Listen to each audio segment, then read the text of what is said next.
আর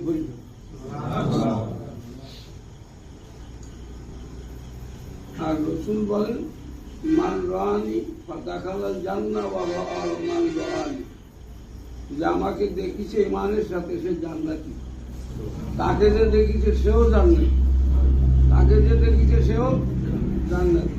তাহলে আমরা যদি পাওয়ার হাউস দেখি আর পাওয়ার হাউসের সাথে একটা বাল্ব লাগাই 100 পাওয়ারের, তাহলে তাতে একটা আলো পাওয়া যাবে।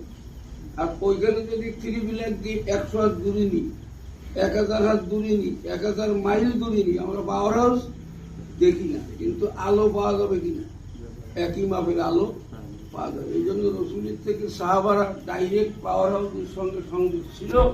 আমরা 1500 বছর পরে আজকে বাংলাদেশের বাসিন্দা, মদিনার থেকে 4500 মাইল দূর, তাহলে আমরা কি সেই আলো পাবো?